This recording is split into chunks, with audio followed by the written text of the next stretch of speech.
اسلام میں کوئی دن، جگہ یا انسان منحوس نہیں، بلکہ دراصل وہ انسان کا اپنا طرز عمل، رویہ، اخلاق اور طریقہ ہوتا ہے جو اس کے لیے مختلف آزمائشوں کا سبب بن جاتا ہے۔ ارشاد باری تعالیٰ ہے، ما اصابک من حسنۃ فمن اللہ وما اصابک من سیئۃ فمن نفسک، کوئی بھلائی جو تمہیں پہنچے تو وہ اللہ کی طرف سے ہے، اور کوئی برائی جو تمہیں پہنچے وہ تمہارے اپنے نفس کی طرف سے ہے۔ تو اس سے کیا پتہ چلتا ہے کہ برا شگون یا کوئی بری چیز باہر سے نہیں، خود انسان کے اپنے اندر سے آتی ہے۔ آپ نے دیکھا ہوگا کہ کچھ چہرے دوسروں کے مقابلے میں زیادہ خوبصورت ہوتے ہیں۔ عام طور پر لوگ میک اپ کر کے یا ظاہری کچھ خوبصورتی کی وجہ سے کوئی معیار مقرر کر لیتے ہیں خوبصورتی کے، اور اس کے مطابق لوگوں کو جانچتے پرکھتے ہیں۔ حالانکہ آپ نے دیکھا ہوگا کہ بعض معمولی چہرے بھی بہت اٹریکٹیو ہوتے ہیں، اور بعض جو چہرے ہیں ان کے نقش و نگار بھی بڑے خوبصورت ہوتے ہیں، لیکن پھیکے سے ہوتے ہیں، بے روح سے، ان میں کوئی اٹریکشن نہیں ہوتی۔ کیا وجہ ہوتی؟ اصل خوبصورتی کس چیز کا نام ہے؟ اندر کی خوبصورتی۔ جن کا اندر خوبصورت ہوتا ہے، جن کے اندر ایمان ہوتا ہے، تقویٰ ہوتا ہے، خوف خدا ہوتا ہے، ان کے چہروں پر ایک روشنی آ جاتی، ایک نور آ جاتا ہے، خود بخود ان کے اندر ایک اٹریکشن آ جاتی۔ تو اس کا تعلق رنگ اور بہت نقش و نگار سے نہیں ہوتا، وہ اپنی جگہ سمجھے 5-10% یا چلے 50% ہی کہہ لیں کہ اس کا ایک حصہ ہو سکتا ہے، لیکن جو باقی حصہ ہے وہ انسان کے خیالات، اس کی سوچیں، اس کا کسی بھی چیز کو اپروچ کرنے کا جو انداز ہے، یا اس کی نظر ہے، یا اس کے جو اعمال ہیں، وہ اس کے لیے خوبصورتی کا ذریعہ بنتے ہیں۔ جب کسی انسان کے اندر سخت مزاجی ہوتی تو کیا اس کے چہرے سے نظر آتی؟ نرمی چہرے سے جھلکتی، محبت چہرے سے جھلکتی۔ یہ سب چیزیں دنیا میں بھی عیاں ہو جاتی ہیں، اور قیامت کے دن بھی کیا ہوگا؟ یوم تبیض وجوہ وتسود وجوہ۔ بعض لوگوں کو آپ دیکھیں تو ان کی آنکھیں خوفناک سی ہوتی ہیں، بعض لوگوں کی آنکھیں چمکتی ہوتی ہیں، حتیٰ کہ بچوں میں بھی آپ یہ چیز نوٹ کر سکتے ہیں۔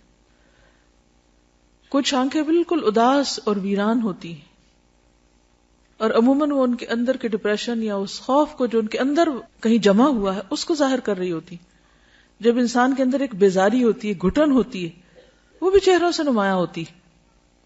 تو اگر آپ واقعی دنیا اور آخرت میں خوبصورت لگنا چاہتے ہیں تو اپنے اندر کو خوبصورت کر لیں، اپنے اندر مثبت سوچیں لائیں۔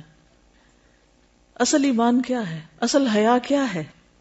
کہ انسان صرف ظاہر میں کچھ مصنوعی اپنے اوپر چیز نہ ڈال لے، بلکہ اس کے اندر حیا ہو، اس کے سر میں جو خیال آ رہے ہیں اور اس کے دل میں جو کیفیات ہیں اس کے بارے میں وہ کانشیس ہو کہ وہ کیا سوچتا رہتا ہے، کیا دیکھتا ہے، کیا چیز اس کے نزدیک اہمیت ہے۔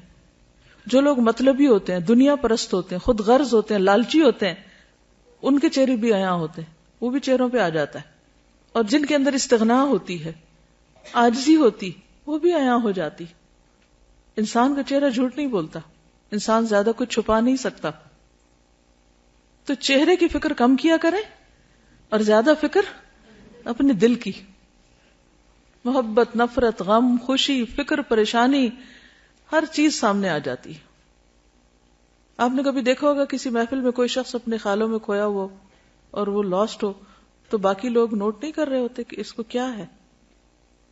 اگر آپ تھکے ہوئے تو لوگ آپ کو فوراً بتا دیتے ہیں آپ کو کیا۔ اگر آپ بیمار ہو تو بھی آپ کے چہرے سے پتہ چل رہا ہوتا ہے، کوئی اٹینٹیو ہو تو بھی نظر آ رہا ہوتا ہے، اور کوئی بیزار بیٹھا ہو تو بھی نظر آ رہا ہوتا ہے۔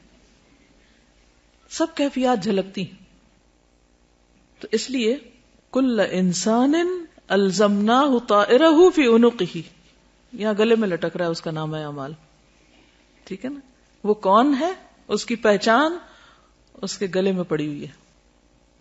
کل انسان الزمناہ طائرہ فی عنقہ وَنُخْرِجُ لَهُ يَوْمَ الْقِيَامَةِ كِتَابًا يَلْقَاهُ مَنْشُورًا۔ اس کا نام ہے اعمال، اس کے سامنے ہوگا، اقرا کتابک، یہ سوچتے تھے، یہ نیت تھی، یہ تمہارے خیالات تھے، یہ تمہاری ڈیزائرز تھیں، یہ تمہاری تمنائیں اور آرزویں تھیں، یہ دیکھ لو، اقرا کتابک وحصل ما فی الصدور، جو سینوں میں وہ بھی نکال کے سامنے رکھ دیا جائے گا. اس لیے بہت زیادہ فکر کیا کریں اندر دل کی، وہاں نفاق ہے یا شک ہے یا حسد ہے یا بغض ہے یا نفرت ہے، کچھ بھی ہے اس کو نکال باہر.